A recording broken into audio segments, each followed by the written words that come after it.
শীতকালের এই ঘটনাটা আজকে অনেকটাই ভয়ানক হবে, যেহেতু শীতকালে ঘটেছিল অনেকটাই ভয়ানক হবে। তো আমি আপনাদেরকে বলতে চাই, আপনারা কানে ইয়ারফোন লাগান এবং রুমের লাইটটা অফ করেন, চলে যান আপনারা ভয়ের এক জগতে।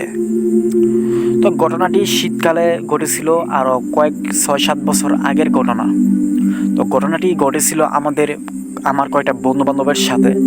তো এটি একদম বাস্তব একটি ঘটনা, তো শুনতে থাকেন। আমার একটি বন্ধুর নাম তারিকুল ইসলাম। তো ও ছিল একটু সবসময় একটু বেশি পাকনামি করতো। তো আমরা সবাই বসে আমরা আড্ডা দিতেছিলাম একটা দোকানের পার। তো তারিকুল হঠাৎ এসে বলতেছে, কয় শিবলু, কয় আয় আমরা গিয়ে আগুন ধরাই। আমি বললাম, এরপর আরও কয়টা লোক ছিল, এই বেটা এখন কিসের আগুন ধরামো? এখন কিসের আগুন ধরামো? কয় শীত লাগতেছে, আই গিয়ে আমরা আগুন ধরাই। আমরা আগুন ধরামো যাই, তো কিসের মধ্যে ধরামো এটা কিছু তো নাই, আগুন ধরামো। আর ও বলতেছে, আয় আমার কাছে টায়ার আছে, টায়ারের মধ্যে আগুন ধরামো, আগুন অনেকক্ষণ থাকবো, আমরা তাপ পাইতে পারবো। আর আমি বললাম, আমি এরপর আমার লগে একটা লোক ছিল, বললাম যে আয় আগুন ধরাই। আর ওর বাসা থেকে ওইটা টায়ার নিয়ে আসলো। টায়ার নিয়ে এসে আমরা একটা জঙ্গলে একটি সাইডে বসার পরে যেমন আগুন লাগাই দিয়েছি। আগুন লাগানোর পরে আরও আস্তে আস্তে অনেকজন পোলাপান আমরা আসি। তো আসার সময় যে কয়টা লোক নাকি দেখতে পাই যে আমরা যেখানে আগুন ধরাইছি এর থেকে কিছুটা দূর একটা শিমুল গাছ ছিল, শিমুল গাছ। তো শিমুল গাছের একটি সাইডে নাকি একটা মেয়ে ঘুমটা দেওয়া, মানে বউ সেজে নাকি দাঁড়িয়ে আছে।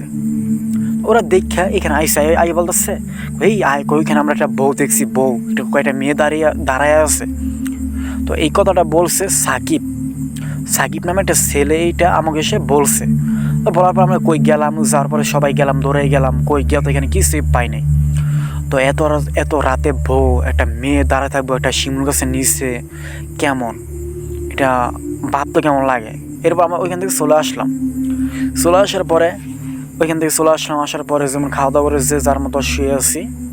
তো এখান থেকে তারিকুল ইসলাম সে এই ওয়াশরুমে যাওয়ার জন্য নাকি রাতে ঘুম থেকে উঠেছিল। তো ওঠার পরে সে ওয়াশরুমে গেল, ওয়াশরুম থেকে এসে মানে বলতেছে যে আমি বাড়ি থেকে একটা সিগারেট খেয়ে আসি। তো সে রুমের বাইরে হয়ে দেখে যে একটা মেয়ে, তার রুমটি ছিল রাস্তার এক সাথেই। তো একটা মেয়ে ঘুমটা পড়া।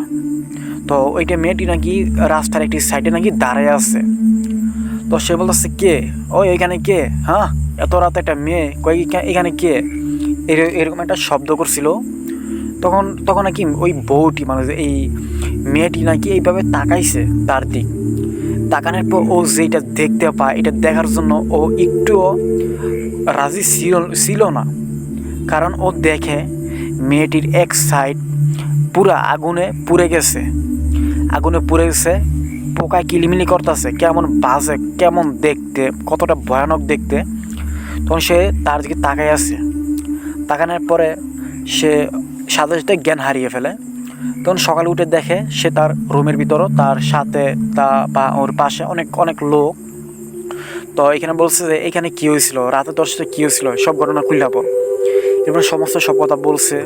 তো বলার পর যেন ওর একটা হুজুরের কাছে নিয়ে গেছে, একটা ইমামের কাছে নিয়ে গেছে। তখন ওর পানি কি তেল পড়া দিয়ে ওর যেন সুস্থ করে দিয়েছে।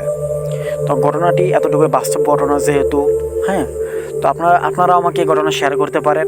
এটাই ভৌতিকতা শেয়ার করতে হলে আর হোয়াটসঅ্যাপ নাম্বার দেওয়া আছে, ইমেল দেওয়া আছে, আপনারা আমাকে নক করে শেয়ার করতে পারেন। আমি ভৌতিকতা আপলোড করে দেবো, শেয়ারিং করলাম আমাকে। তো ঘটনাটি কেমন লাগলো অবশ্যই কমেন্টে জানিয়ে দিবেন।